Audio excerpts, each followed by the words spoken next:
welcome back to my channel. I don't know if this video is meant to make it out to you guys. This is the second day that I've tried to record this video, and since I've sat down, my kids have interrupted me about 50 times. So I am trying my best to get this video to you guys because this is something that y'all requested. And I don't get many requests. I've only got like 100 subscribers, so this is something I really wanted to do, and hopefully we make it through this time. So without further ado, welcome to my meal planning video. This is a video I've been trying to make for a while now. I actually recorded it once and it just never processed. So if anybody has ran into that problem with YouTube before, let me know. I scratched it and I was like, I'll redo it. I'll just redo it on a different device in case it was the device. And this is me sitting down to redo that video that I already recorded. Anyways, so I'm Courtney. I am a mom of 9 children ages 3 to 13. If you're new to my channel, all of my children are adopted or in foster care. That's why I don't show them on camera, because I feel very strongly about their privacy, and I try not to use their names. Sometimes I do slip up and use their names, but if you don't see the children, there's no way for you to identify them by their names. So, anyways, I try to disclose that beforehand because a lot of people are like, 9 kids, ages 3 to 13, you're not even 30. And I'm like, yeah, I know. And then they start asking questions. So I just put it out there for you guys. Anyways, this is how we meal prep for a family of 9. We have kids aged 3 to 13. I think I just said that. A lot of our kids are in middle ages. So we have 3 8-year-olds, a 10-year-old, a 6 and a 7-year-old. And then like our 3-year-old is the young one. Like he's just by himself. So here are the things that I use when I meal prep. I got this from Target a few years back. It's great. Use it all the time. I think it was $15. A wet erase marker, because if you have children, they are going to erase your dry erase marker. Then I have my handy dandy notebook that my husband put in my stocking for Christmas. My kids cannot walk by this without playing with it. It's really funny. But in my notebook, I have my running list of meals that my kids like. I have stars by the ones that are crock pot meals, and they range from chicken, beef, pork, fish, and vegetarian, miscellaneous things like that. So I open that up, and then on my board, I've already recorded this once, but I was interrupted so much I had to delete it. And then over here we have like a block where I write things that we have here in the fridge, and me re-recording this explains why there's lines through it all. I have a running grocery list over here. A lot of times I'm in a hurry. Do you see how bad that is? Broth base, beef base. And then up here is where I write the actual meals. So we do not plan our breakfasts or our lunches. Breakfast, I just plan on having 2 hot breakfasts a week, and then other than that, we do muffins, oatmeal, yogurt, fruit, things like that. Those are kind of what we rotate through. My kids love things like peanut butter toast with strawberries. That's what they had this morning. Very light breakfasts. And then for lunch, what they will have is either leftovers from the day before, or they will make some sort of sandwich. I always keep peanut butter, ham, turkey. They like bologna. I don't like to buy bologna. I think bologna's nasty. But my kids like it, so they have bologna sometimes. BLTs, when we have fresh tomatoes in the garden, we do lots of tomato sandwiches, things like that. So those kind of cover our breakfast and lunch things. And then like the 2 hot breakfasts that I make every week range anywhere from biscuits and gravy to breakfast casserole. If you've never heard of breakfast rice, that's a good one. Maybe I'll do a video on that. That was something my grandpa made. My grandpa served in the military. Both of them did, but this one in particular, like poor man's food was his kind of thing that he thrived under. Breakfast rice is so good. So good. If you've never had breakfast rice, it's basically like white rice, sausage, like you would cook ground beef, and then like sugar and butter. That's it. It's so good. And I'll put it on toast or something like that. But anyways, we do pancakes, bacon, French toast. I have a waffle iron. We do waffles, scrambled eggs, toast, bacon, sausage, all the hot breakfasts you could think of. I kind of just rotate through those, and I do 2 hot breakfasts a week. So other than that, my meal planning is really kind of just specified for dinner. And then what I do is when I cook, I try to make enough that there's like half of the amount of leftovers, because not all the kids like every meal. And so half of them will go for leftovers and half of them will go for sandwiches. So to get started, in my, let me do it on the side. In my freezer, I had Italian sausage, chicken bites, chicken breasts, and mixed veggies. So what I did, I knew with the chicken bites, the breaded chicken bites, I was going to do orange chicken. So I wrote orange chicken rice up here. Doesn't necessarily mean we're going to have it on Monday, but it's up there.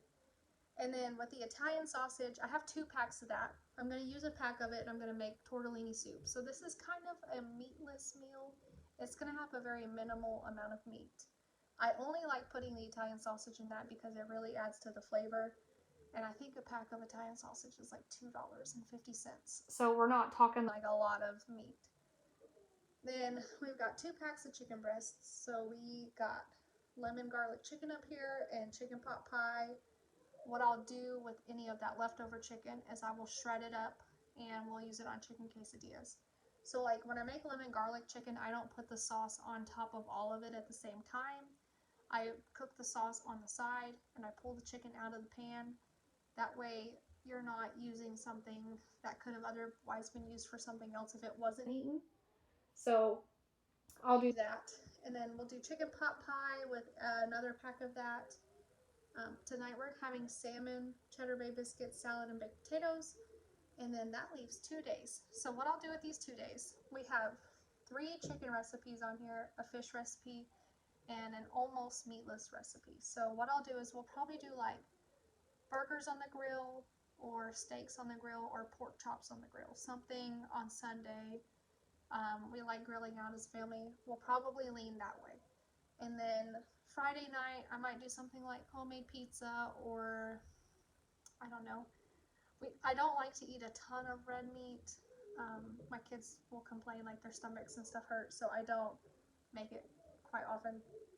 But we'll probably do something like homemade pizza on Friday night or like nachos, something kid-friendly that we can watch a movie together and eat at the same time.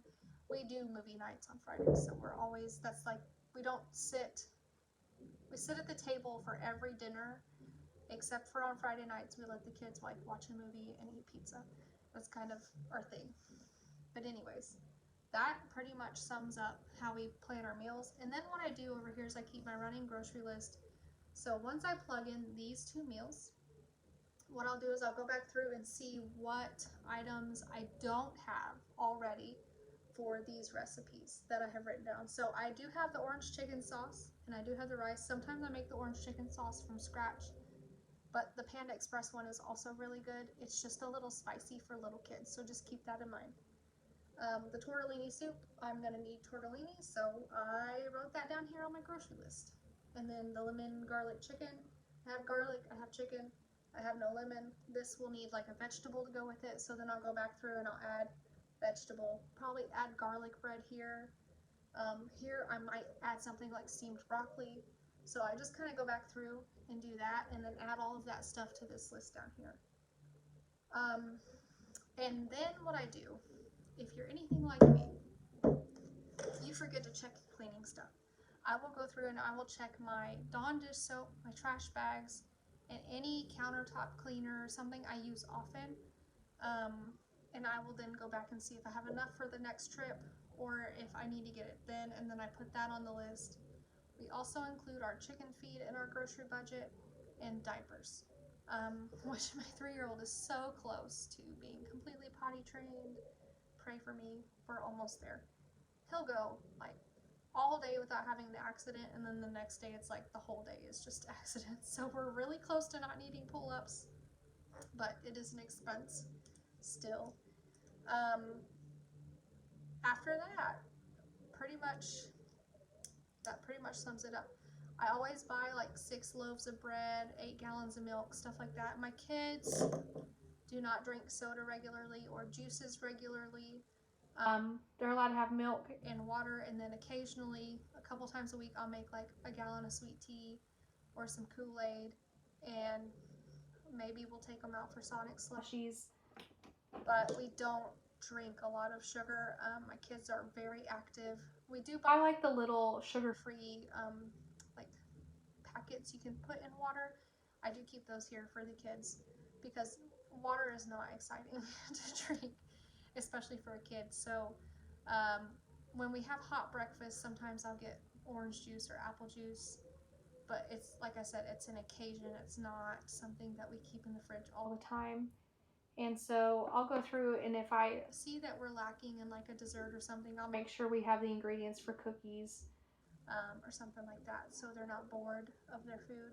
But other than that, it's pretty simple. The kids get excited when they see me put the board out, and my picky eaters are like, oh great, we're having fish today. Someone asked me what we were having for dinner, and I was like, salmon. And they were like, well, I guess I'll go for the leftovers. But pretty simple, straightforward. A lot of people, a question I get asked quite often is like, how much does it cost you to feed a family of 11 people? And I know that there's some families in the YouTube and Instagram space who spend astronomical amounts of money on groceries, but that is not our family. Last month, June 2023, our family of 11 who ate quite well last month because I had family in, we spent $1,600 on groceries for the whole month. So it's about $500 a week, a little less than like $450 a week. I go to Sam's Club once, sometimes twice a month, and then I go to Walmart or Aldi on the alternating weeks. It is possible to have a family this large. You do not have to have a $10,000 a month grocery bill. I've seen some videos, people have like sent them to me, and they're like, do you spend this much on groceries? And I'm like, no way, Jose, definitely not. And like twice a month, we'll either order pizza in from Little Caesars or we'll take them out somewhere nice. So we try to alternate those things. Twice a month, we'll do like a cheaper takeout type of meal, and then once a month, we'll go somewhere. So we've taken them to Texas Roadhouse. They love Mexican food, things like that. So we do try to take our kids out. And a lot of times we walk in the restaurant and we get like the eye rolls and stuff. And then when we leave, people are like, your kids are so well behaved. And I'm like, well, it's a treat for them, and they know that if they misbehave, that we just won't come out because we don't have to. It takes a lot of people by surprise. But anyways, that kind of wraps up food for us. If you have any questions or video suggestions after this video, drop them in the comments below. Like and subscribe if you enjoy content like this, and I'll see you on the next one. Bye.